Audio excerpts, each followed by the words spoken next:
continue our discussion on electrochemical technology in pollution monitoring course, starting from atomic structure, because now electrochemical technology works on systems higher than molecules, mostly atomic level only. So, it is important for us to know about the atomic structure, and for many of you, if you have chemistry background, it will be a good revision. For others, it will be a good introduction. So, let us see what we can do with this. Okay.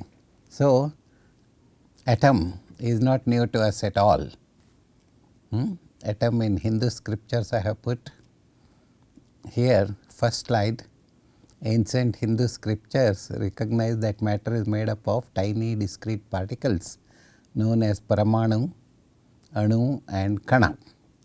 Kana is an aggregate of small particles called as Anu. Anu is equivalent to atom, okay, but it is not visible to the naked eye. Anus of each substance are distinctive and capable of independent existence. So also atoms, and Paramanu is the smallest discrete particle of Anu, that is also capable of independent existence, but not visible to the naked eye. So, Paramanus are essential components of all things we see around us. If I say electrons, you will understand, but Paramanus definitely mean much more smaller than that. So, the Hindu mythology routinely describes several warheads utilized in warfare, and the power of Paramanu was utilized in these warheads, that is normally named as astras, Brahmastra, Shakti Astra, Naga Astra, thousands of astras described in the Mahabharata war, Ramayana and Mahabharata war. Agni astras there, several astras are there, most of them are based on the atomic power. So, modern atomic theory started only in around 1802, when people in the West as usual took the lead in the development of science. So, the modern theory of atomic structure is based on the Dalton's theory, and what he said is all the matter is composed of tiny particles called as atoms, which are indivisible. They cannot be created nor destroyed. Now, this is not acceptable to everyone, but it is not the atoms that are indivisible, but the smaller particles than the atoms are indivisible. So, atoms of all substances, but we are talking about the Dalton's theory, because it also holds some relevance even now to some extent, especially when we talk of aqueous solutions, etc. We do talk of atoms as all atoms, ions as indivisible only. So, it has got still some relevance, but not entirely scientifically true. Okay. So, the atoms of all substances according to Dalton are identical in nature, weight, size and other properties. Atoms of one pure substance and differs from other pure substances in weight and other characteristics. So, atoms combine in definite proportions, resulting in chemical compounds. I think this is all very fundamental, no need to this thing. So, here we have a picture of hydrogen atom and helium atom and lithium atom. In the center I am showing a nucleus, then around that in a circle I am showing one electron for hydrogen, 2 electron for helium and 3 electrons for lithium. Like that several atoms, elements can be built up.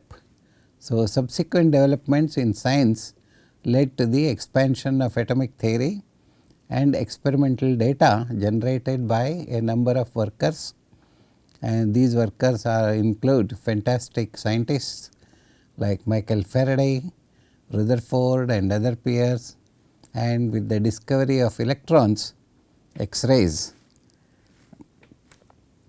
radioactivity, nuclear reactions and subatomic particles, all these things are have contributed to our understanding of our atomic structure.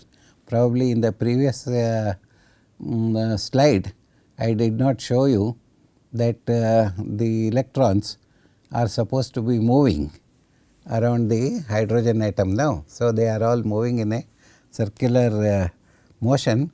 Even this, the Dalton did not say that at that time. Okay. So, our modern understanding of the electrochemical atomic structure, we recognize that there are several kinds of subatomic particles, and many of them are ultimate particles also. Some of them are capable of independent existence, some of them are not.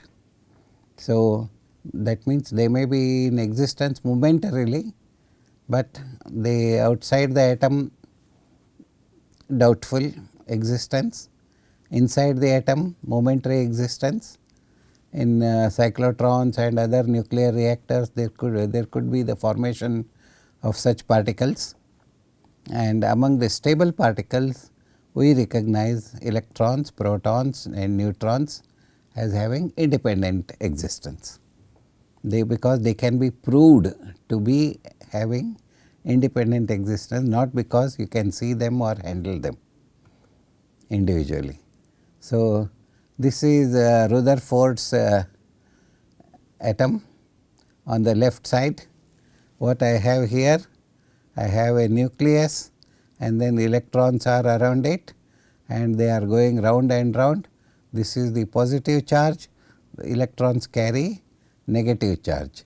So, this is one model, and this is a Bohr atomic model. What Bohr said is all electrons and neutrons, nucleus is composed of positive charged particles and neutral particles, which are at the center of the atom, and electrons are there moving in definite orbits around the nucleus, because these things carry negative charge, this thing carries positive charge. Theoretically, they should attract each other and end up in some sort of a union. We will not say what union it is, but according to Bohr's theory, these electrons are put in such a way that they do not, their force is balanced, attractive force is balanced by the rejecting force, okay. And these electrons remain travelling around the nucleus in fixed orbits, that is known as, this is stationary. These are known as stationary orbits, and the electrons are arranged in different orbits for the same atom. It may be 1, 2, 3 different orbits. Here I have an electron, these are the orbit, this is proton, red one, and the green one is neutron. So, among the atomic components, we have only 3 basic particles recognized as stable particles. Electrons are made up of small but energetic electrically charged particles.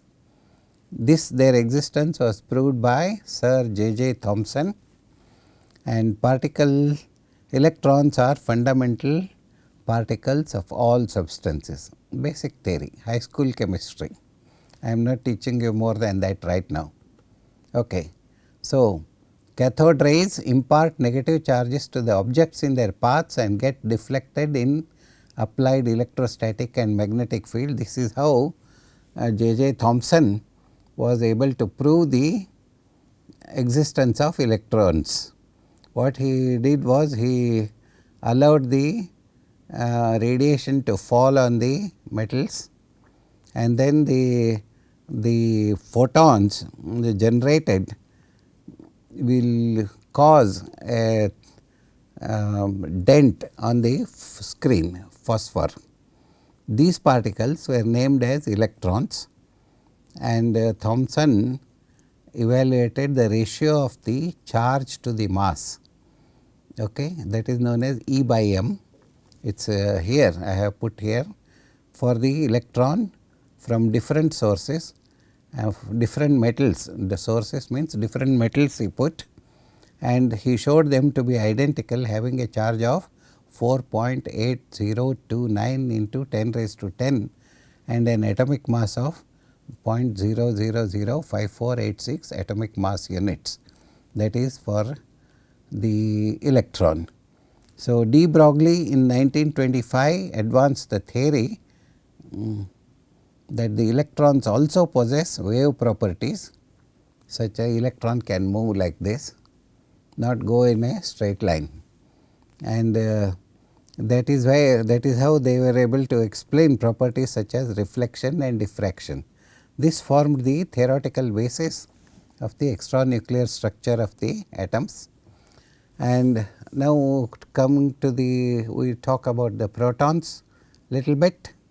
The protons are found to be identical with hydrogen atoms in terms of weight, from which hydrogen atom is nothing but one proton and one electron. So, you remove the electron, you have a proton. Okay. So, just like electrons, protons are also present in all types of atomic species, and there is no difference between proton of one element into from another element. So, it is also considered as fundamental particle. Its charge is 1.00757, atomic mass charge is 4.8029 and atomic mass is 1.00757. So, bombardment of light elements such as iodine, beryllium, boron, etc. with alpha particles yields penetrating radiation consisting of neutral particles of approximately unit mass according to for this reaction. Here what is the reaction? Beryllium of 4 atomic charge and 9 atomic weight will react with helium atom, that is alpha radiation, of 2 atomic charge and 4 atomic mass to give you carbon of 6 atomic charge and 12 atomic mass plus one particle having no charge and 1 atomic mass. Okay, no charge and atomic mass. So, theoretically as a chemist, what we should see is 4 here, 2 here and 6 here. So, there is one more particle, it cannot carry anything more than what is on the left hand side, it should match.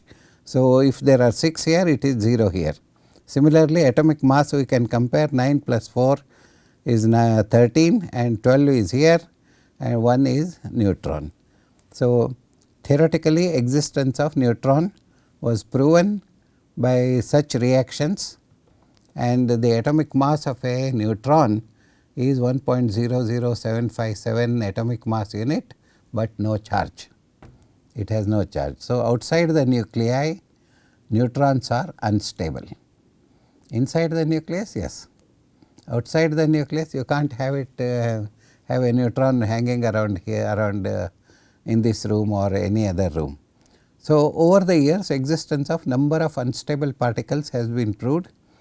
We call them positron, neutrons, antineutrons, mesons, and among these mesons are particles capable of independent existence.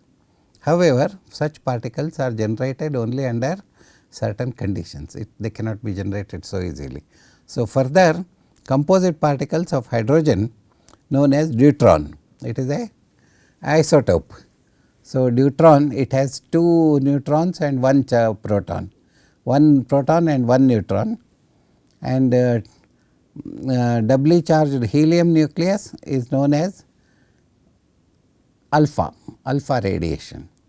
So, they are also known to exist. Alpha radiation are capable of having independent existence. Then I want to talk to you about Rontgen's experiments on the bombardment of a target with cathode rays. What he did? He took a metal piece, directed a cathode rays, that is electrons, on the metal. He allowed them to come and hit the metal ion. So, the electron will either get deflected or something will happen. So, what will happen now? They yielded a radiation of shorter wavelength than what he had hit them with. That means something happened. So, they are not the same as what went in. What came out was electromagnetic radiation of lower wavelength than what he had put in. So, he called them X-rays. Such radiation is due to energy released when an electron from an inner electron is released and other electron drops into vacant slot. Okay. Therefore, an atom is believed to consist of 2 parts, namely a positively charged nucleus, which is small in size. What is the size?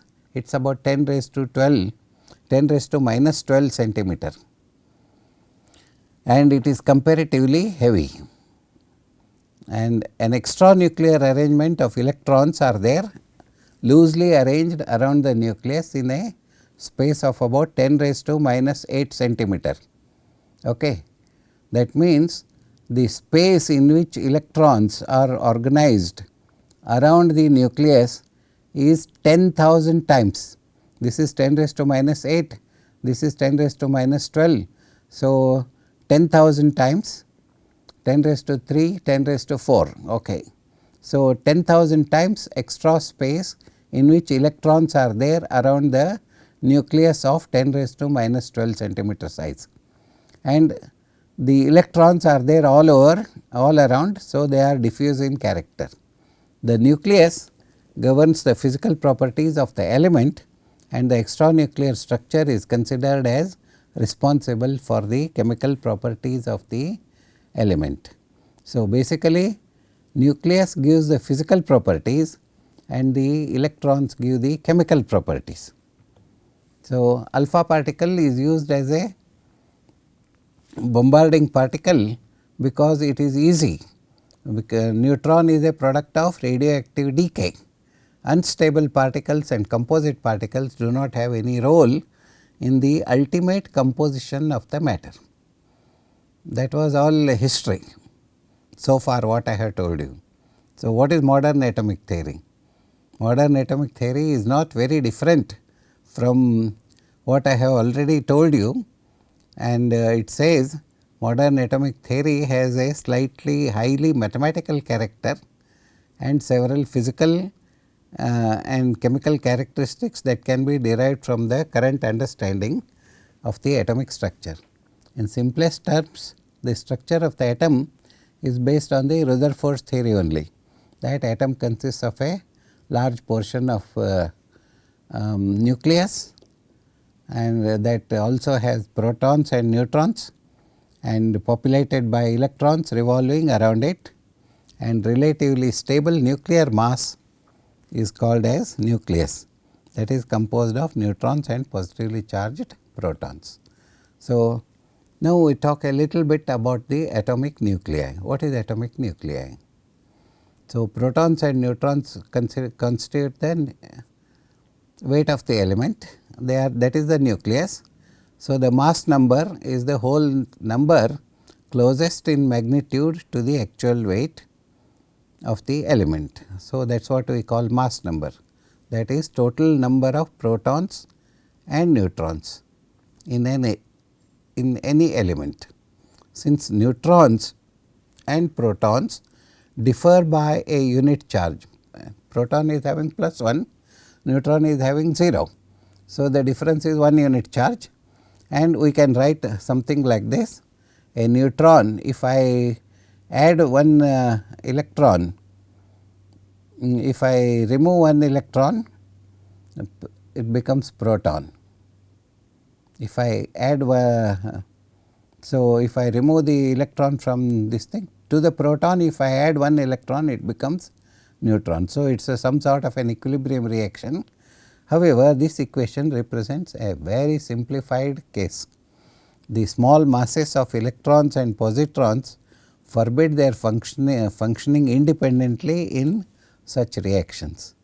So, but still this represents what is known as atomic nuclei.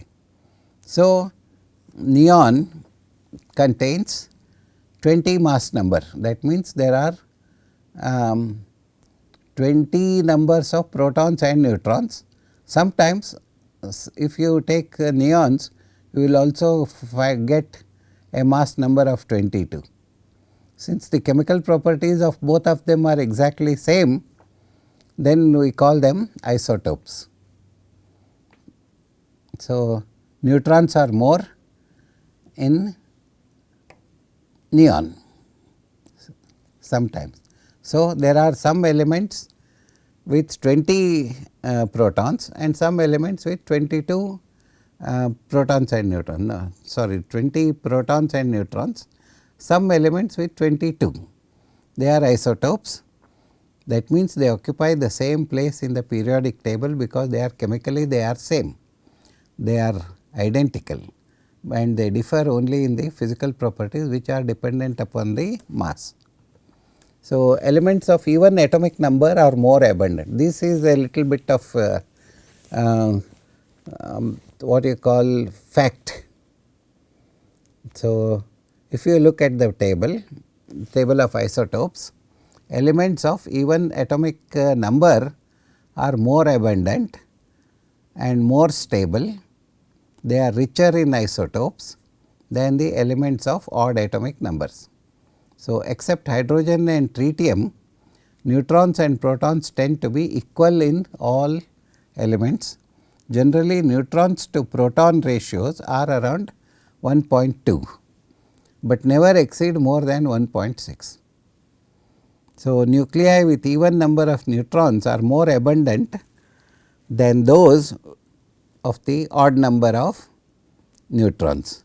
So, nuclei with even mass numbers 2, 4, 6, 22, 26 like that, they are more stable than the nuclei of odd numbers 3, 5 etc.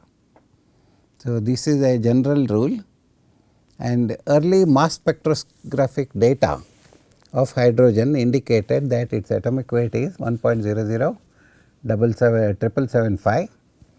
It is based on the assumption that ordinary oxygen is having atomic weight of 16, and nowadays we know that it is not correct that atomic weight of oxygen is 16, but we also know that atomic weight of oxygen may have some more isotopes also. So, it is not exactly 16, but earlier experiments for all practical purposes took atomic weight of oxygen as 16 and measure the atomic weights of all other elements with respect to oxygen. So, this value is acceptable, and it became 1.0, it will combine with 1.00778 grams of hydrogen, will combine with 8 grams of oxygen to give you. However, subsequently oxygen isotopes of 16, 17, 18 mass numbers are also there. They have been discovered. So, there are two types of mass numbers are there. One refers to the chemical atomic weight of 16, 0.00000, and the other is known as physical atomic weight. That value is 16.00447. The former is universally accepted for routine purposes, but for exact processes we use 16.00447. Okay. So, for in our course we use oxygen as 16.000. Okay. So, the atomic weights of elements show remarkable constancy, indicating that the isotopic composition remains constant on the earth. That means, in the whole world, isotopic composition of any element remains constant. Only oxygen shows higher abundance of heavier isotopes in the atmosphere than water. But if you take water and atmosphere together, there is no change, exactly same. So, further variations in the atomic weights are generally noticed for heavy elements due to their radioactive origins. That is possible. I will not go into details of these discussions, but just giving you some sort of an introduction to the structure of atoms. What is a proton, what is neutron, what is electron, what is a meson, what is thing, etc. So, we are talking about the nuclear stability. We said even atomic number substances are more stable, odd atomic numbers are not so stable, even atomic numbers are more predominant compared to odd atomic numbers elements. So, the presence of stable elements implies that neutrons and protons are held together by attractive forces, right. At the same time, if there are two protons in the nucleus, they should also be repelling each other. Protons and neutrons may stay together, but protons and protons should be repelling each other. Similarly, electrons outside around the nucleus should also be repelling each other. At the same time, they would be attracted towards nucleus. So, the repulsive and attractive forces should match for the atom to be stable. So, for better stability of the nucleus, n neutrons to proton ratio should be unity. Since protons may mutually repel each other, a tendency for mutual repelling is possible. So, for elements containing few protons and more neutrons, there is a tendency towards equalization of protons and neutrons. Suppose there are particular elements with more than known number of protons and neutrons, the tendency of the atom is to lose more neutrons, so that proton neutron ratio should become equal, then it becomes stable. So, another factor that affects the nuclear stability is the sheer mass of the nucleus. Nuclei possessing excessive mass, very high mass across the, if you look at the periodic table, it goes up to 109 atomic weight, atomic number, and if you add approximately double that number including neutrons, they go above around 208, 209, etc. They are all spontaneously unstable. Such concentration of protons and neutrons cannot stay together. It is very heavy, very active, very reactive. So, such nuclei readjust themselves by emitting alpha particles, that is radioactivity. So, that decreases the atomic weight by 4 and atomic charge by 2. That means, the daughter of the nuclear reaction, which is radioactive and losing alpha particle, produces an element which is having 2 atomic charge less and 4 atomic mass less. So, what are the processes that are involved in such reactions?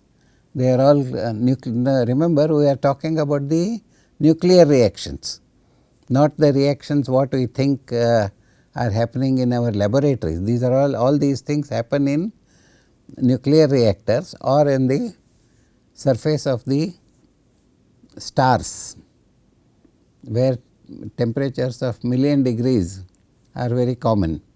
So, what kind of reactions take place? among the nucleus. These are classified as capture reactions, particle-particle reactions, fission reactions, spallation reactions and fusion reactions. All these things end up trying to give you equal number of protons and neutrons. Okay. So, they are all induced reactions, and they can be classified as induced reaction containing alpha induced, proton induced, neutron induced, gamma radiation induced reaction or neutron induced reactions. Ultimate aim is to produce a stable nuclei. So, now we talk a little bit about the electrons. So, in 1903, Bohr proposed a radically different view of the atomic structure based on the optical spectrum of hydrogen. He included the postulates of quantum theory proposed by Max Planck, that is a history.